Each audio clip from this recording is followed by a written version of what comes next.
Hi, you guys. Hi. Hello. Hello.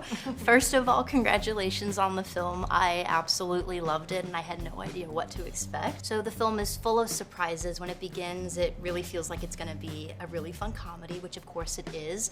But as it progresses, it sort of becomes deeper and more complex of a viewing experience. I was wondering what y'all's approach was to telling such a layered story. Well, the movie took 6 years to make, and we needed every minute of that to make this movie. and when you talk about the layering and the complexity of a movie, it comes through process of time as we keep making the movie, as we look at it and we screen it. We give ourselves notes. We get notes from other people in the studio. The movie just gets deeper and we're changing it and shifting it. And we also are growing ourselves with the movie and changing it, finding what the voice of this movie is over time.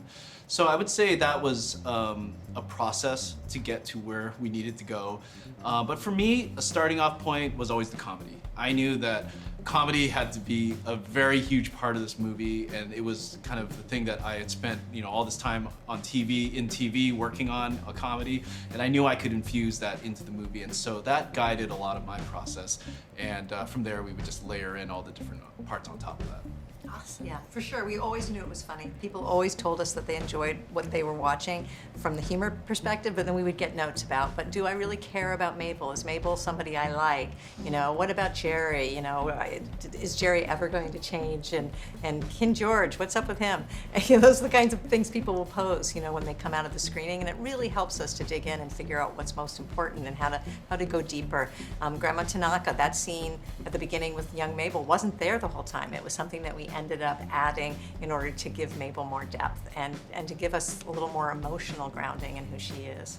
So this film, as we were just talking about, is very funny and it moves very fluidly between comedy and then sometimes like really intense, like nerve-wracking moments. There were times I was like crying with laughter, but then I'd cry out of like a little bit of horror and then also like tenderness, which is so much fun to go through in a movie. How do you guys approach this really unique intersection of tone? I mean, to me, those are the movies I love, is that when the tone is kind of hard to really pinpoint, and that vacillates between scary but fun and weird, but also kind of dramatic. I think that always attracted me. And to be honest, on my TV show, we made 140 episodes, and essentially you're trying different genres all the time in TV episodes because you have to make so many episodes. So we'd be parodying that movie or we'd parody that TV show, and we try so many different things.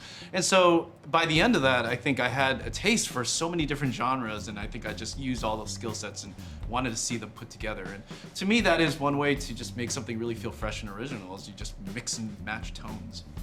Cool, yeah. Life is sort of that way too, which is, Oh, yeah. It's true, it's true. Yeah, well that was really satisfying for me. I had just, like I keep saying, no idea what to expect. I love that all the characters developed the way that they did. There's a really lovely through line of community and togetherness. I'm wondering how you guys, throughout all this comedy and all these aspects we're talking about, how did you approach weaving that into like the moment to moment, coming back to that core of community and working together? Great question. It is a great question. I love talking about the film at the end as if we knew exactly what we were making and what it was all going to mean by the time we got to the end. I think we decided that on this world and these characters, we stumbled upon beavers who, are the best community builders. It wasn't that we picked beavers because that was the story we were telling, but it became the story we were telling because of that. I think that, figuring out that Mabel was someone who loved animals but was alone, something we discovered along the way was going to be her trajectory. How does Mabel connect with others? That's the thing she needs to learn along the way. You can't just change the world all by yourself. You can't fix these things without community. But it was something we discovered. It wasn't something that we set out to do. The story told us as we were making it what it wanted.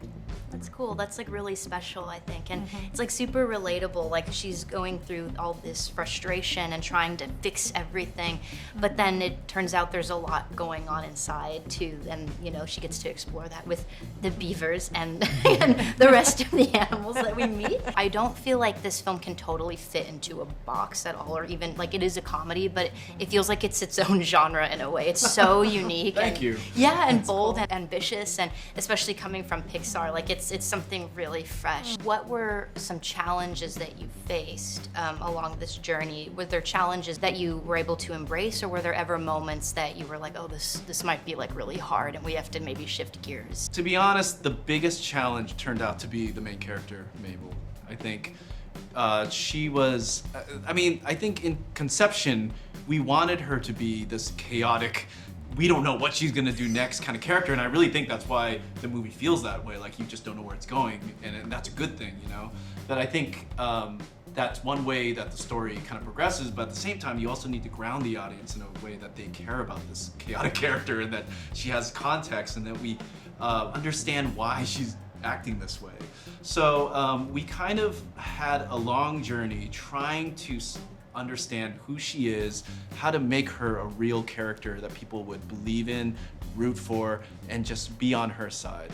And honestly, it's a magical process seeing a character come to life and trying to give life to a character that people will believe and kind of really side with and root for.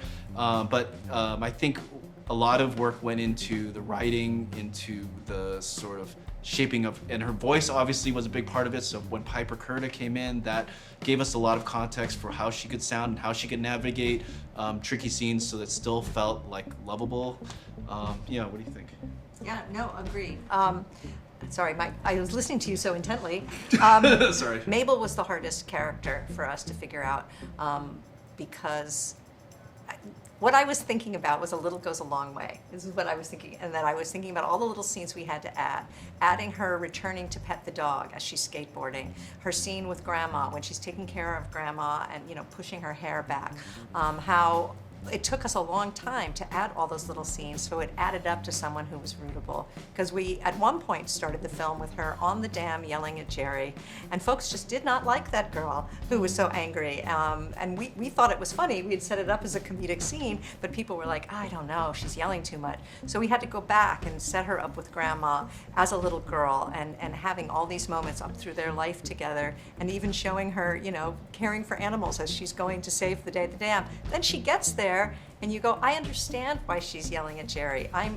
She's protecting this place that her grandmother told her to take care of. Now I love her. Now she doesn't bother me.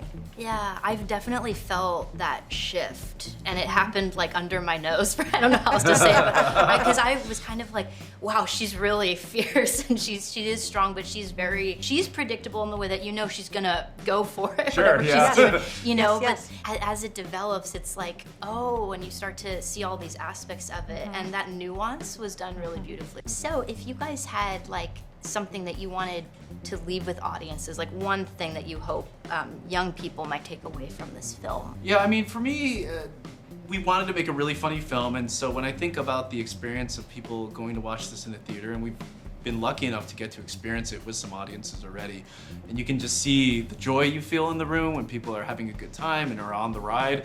That to me is a very connective thing, and it is what the movie is about. It's about how we connect with other people and each other, and to me, like, that in and of itself is already like really lovely to see and to have. But if the movie also makes people want to go outside and be around nature, that's great. If it makes people want to be around animals and look after them, that's great too. But it extends out to a bigger point of view where we're also animals, and if it makes people kind of treat each other better because we're all kind of connected in some way, it's pretty good too. So I'll take any of those things. I think it's all part of the equation of this movie. Be kind, love beavers. I think that's beautiful. For each of you, on a personal note, what is this film? How is it unique in your career at Pixar? Wow. Well, yes, I've worked on a lot of different films. This one means a lot. I've been involved with it since literally the very first second that it existed. I think that's very meaningful. Working with Daniel, I think, who's been a new voice in the studio. I think someone, if I may say so, who's maybe going to be characterizing the future of Pixar, has been a real privilege. And I care so much about the message of the film. So it's meant everything, really. For me, I mean, there's a lot of different things, but I think this was the first. I mean, I've only made 2 things, but I would say I was very conscious coming into this movie, being aware of my responsibility as a leader and my responsibility to the crew. In a lot of the same ways George is in the movie, and he is very much me in this movie. And so I think it was a learning process for me in this to come in being hyper aware that I have a responsibility to all the people on this crew to make sure they have a great time, a collaborative time, and they enjoy and have fun making this movie, and they're challenged, and that they make something meaningful that they can connect with. And I think because I was coming in with a very, very clear sense that that is part of my job, I think it was very meaningful that a lot of people will come up to me and say they enjoyed working on this movie. So yeah, I think that means a lot to me, and I think that's an important part of my career at this point.